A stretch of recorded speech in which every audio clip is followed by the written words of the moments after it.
भारत में भी कुछ लोग हैं जो नहीं चाहते कि भारत खड़ा हो। वो अपने खेल नहीं खेल सकेंगे, इसलिए इनका निरंतर विरोध चलता है।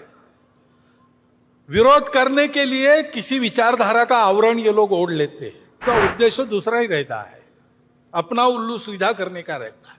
भारत में भी कुछ लोग हैं जो नहीं चाहते कि भारत खड़ा हो,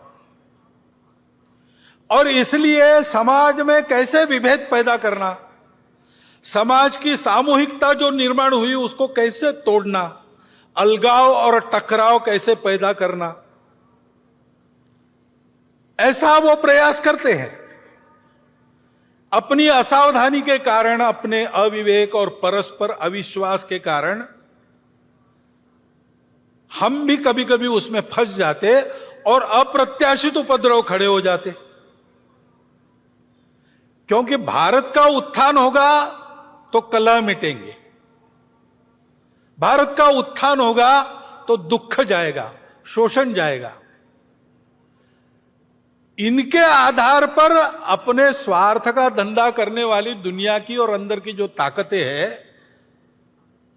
भारत बड़ा होने से उन पर मर्यादा आएगी। वो अपने खेल नहीं खेल सकेंगे, इसलिए इनका निरंतर विरोध चलता है। विरोध करने के लिए किसी विचारधारा का आवरण ये लोग ओढ़ लेते हैं, बड़ी चिकनी चुपड़ी बातें करते हैं, कोई बड़ा उद्देश्य, मन लुभावन उद्देश्य ऐसा घोषित करते कि हम इसके लिए काम कर रहे हैं, लेकिन उनका उद्देश्य दूसरा ही रहता है, अपना उल्लू सीधा करने का रहता है।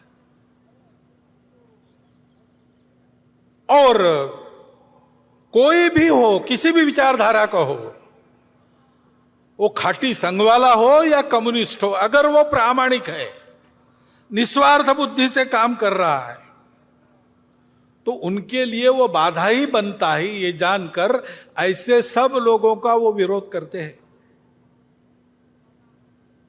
अभी एक नया नाम उनका चलता है दुनिया में, कल्चरल मार्क्सिस्ट या वोक, यानी जगे हुए, वोकिज्म, ऐसे शब्द चलते हैं। नाम तो मार्क्स का लेते हैं, लेकिन 1920 में ही उन्होंने समझा कि मार्क्स ने जो भविष्यवाणी की वैसा होने वाला नहीं है, तो वैसा होने के नाम पर हमारे हाथ में पूरी दुनिया की पकड़ आ जाए, इसलिए तब से ही उन्होंने अपना उद्योग प्रारंभ किया है। इसलिए उसी समय उन्होंने मार्क्स की बातों को भुला दिया और आगे बढ़ रहे। और आजकल वो जो कहते और बोलते और बताते हैं, विश्व की सारी सुव्यवस्था का उनका विरोध है। विश्व में मांगल्य का, संस्कार का, संयम का उनका विरोध है। अनिर्बंध स्वैराचार का वो पुरस्कार करते हैं। ये पुरस्कार सहज हो जाए, जोर से हो जाए, इसलिए माध्यमों को और अकादमियों में अपना वर्चस्व स्थापित कर उनका उपयोग करते हैं। देश की शिक्षा को भ्रष्ट करते हैं, देश के संस्कार को भ्रष्ट करते हैं, राजनीति, सामाजिक वातावरण, इन सबको भ्रम और भ्रष्टता का शिकार बनाते हैं। असत्य, विपर्यस्त और अतिरंजित वृत्त के द्वारा ये भ्रम और द्वेष फैलाना, भय फैलाना आसान हो जाता है। उसके चलते जो झगड़े बनते हैं, उन झगड़ों में उलझाकर समाज को अपनी पकड़ में लाना, अपनी अधिसत्ता में फांसना, ये वो करते हैं।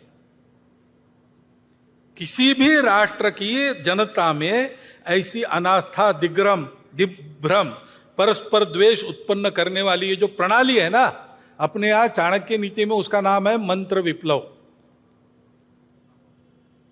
विष से एक आदमी मरता है, बाणों से एक को ही मार सकते हैं, लेकिन मंत्र विप्लव से प्रजा सहित राजा का नाश होता है, ऐसी उक्ति है।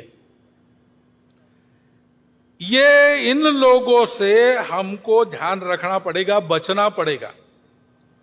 राजनीतिक स्वार्थों के लिए अपने प्रतिस्पर्धी को पराजित करने की जो उद्योग चलते हैं, उसमें इन शक्तियों के साथ गठबंधन करने का अविवेक भी चलता है। यह अपेक्षित नहीं है, लेकिन होता है।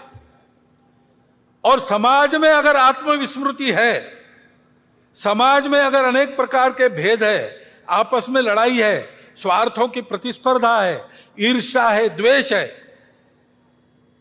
तो फिर उनका काम आसान हो। हंगामा टाइम्स की तमाम खबरों को देखने के लिए हंगामा टाइम्स को सब्सक्राइब कर लीजिए और बेल आइकन दबा लीजिए। अगर आपको ये वीडियो अच्छा लगा हो तो लाइक बटन प्रेस कर अपनी प्रतिक्रिया हमारे कमेंट बॉक्स में देना मत